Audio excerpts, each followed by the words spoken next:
Cube. Débat, opinion et analyse. Explore toutes les facettes de l'actualité. Alors qu'on continue de nous promettre, année après année, du côté du ministre de la Cybersécurité et du Numérique, Éric Kerr, une identité numérique québécoise. Là. C'est toujours « Ah, ça s'en vient, c'est imminent, bientôt sur vos téléphones. Ah, c'est repoussé, ça s'en vient, ça s'en vient.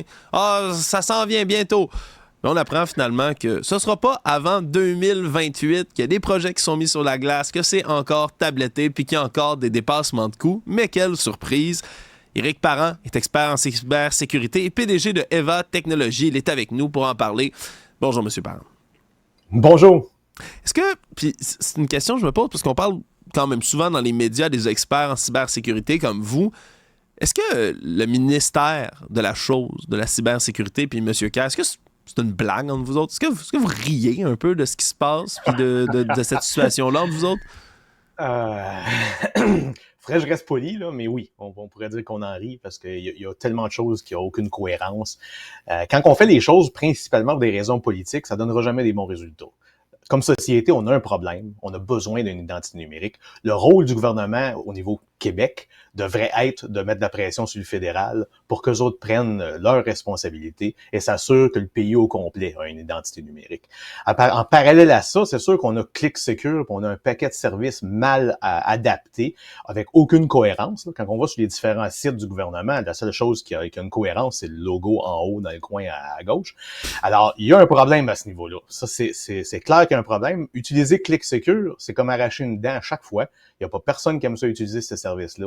Et puis, quand on va sur un site du gouvernement d'un autre ministère, tout est différent. On est toujours perdu, finalement. Fait qu'il y a zéro cohérence. Ça démontre pas qu'il y a une maturité puis qu'il y a vraiment une position centralisée, là. Quelqu'un qui dit, comme un bon père ou mère de famille, là, qui dit, c'est dans cette direction-là qu'on va tous aller.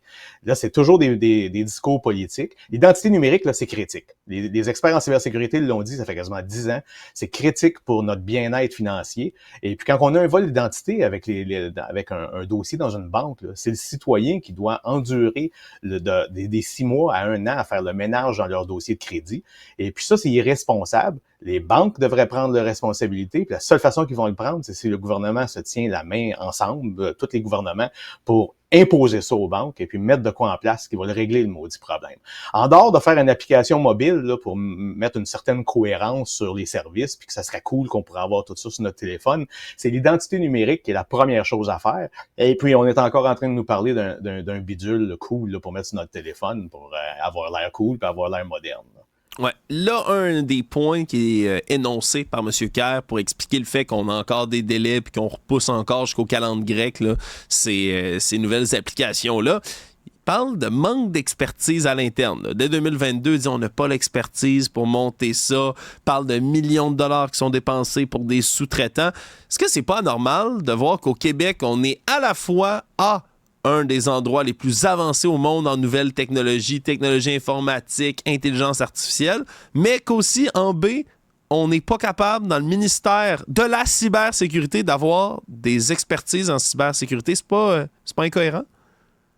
C'est absolument incohérent, puis je vais vous dire pourquoi. Tu sais, on a des projets comme ArriveCan, là, que c'est un projet, honnêtement, de faire l'application d'ArriveCan, c'est un projet de fin de semaine, peut-être 2 fins de semaine pour un groupe universitaire. Là. Ça pose 8 questions, puis ça fait un code QR. Un code QR là. C'est supposé de coûter 50 millions au bout de la ligne, je pense, puis ça a coûté 400. Là. C'est tous des chiffres qui sont complètement absurdes. Qu'est-ce qui se produit aujourd'hui? Premièrement, on a le talent au Québec. Il n'y a pas personne qui veut travailler au gouvernement parce qu'aller travailler pour des poulets sans tête qui savent pas trop où ils s'en vont, qui vont changer d'idée, puis que ça va être des projets tout mal gérés. Il n'y a pas personne qui veut avoir ça sur son CV.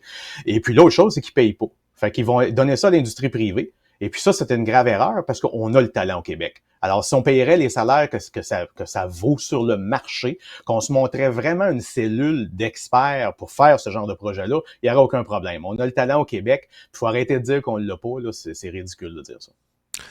Puis peut-être, pendant que je vous ai, M. Parent, essayez de nous expliquer, vous dites, là, c'est demandé depuis 10 ans, l'identité numérique. Moi, je m'intéresse particulièrement dans la vie au mouvement complotiste, à la désinformation, aux gens qui ont pas confiance en nos institutions.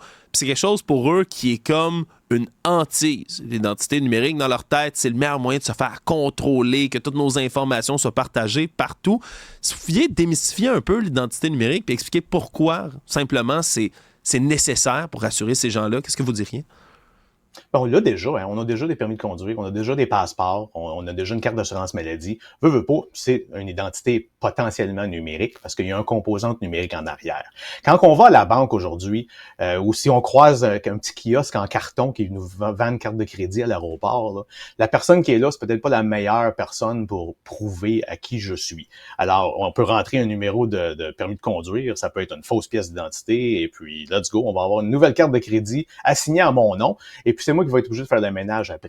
Mais dans un monde où on a une identité numérique, qu'on a déjà, comme je dis, il y a déjà des banques de données sur nous, puis c'est déjà des choses du passé. Mais si je vais à la banque, puis c'est imposé dans une loi, dans une réglementation, dans une entente, appelle-les comme on veut, et puis que quand je me présente à une banque, il faut que je prouve avec une pièce numérique, quelque chose qui m'identifie de façon numérique, ça se branche au système du gouvernement, puis ça fait juste afficher ma photo, juste ma photo. Là, au moins, je pourrais m'assurer que c'est la bonne personne qui est devant moi avant d'ouvrir un compte comme ça, là, aveuglement. Puis c'est la même chose quand on a fait le projet avec l'application pour les vaccins. On demandait à la personne à la porte du commerce de te demander une pièce d'identité. Mais si on aurait juste affiché la photo qu'il y avait déjà dans le dossier médical en passant, ben ça aurait tout éliminé le problème parce que la personne scanne ton code, ça affiche la photo. C'est-tu la bonne personne? Oui, bon, OK, tu as le droit de rentrer, tu es vacciné. On aurait vraiment accéléré le processus puis enlevé un pain point, là, finalement, parce que c'était pénible pour les gens de demander « Peux-tu me sortir ton permis de conduire? » Quand en théorie, tu devrais jamais le sortir pour personne à part la police.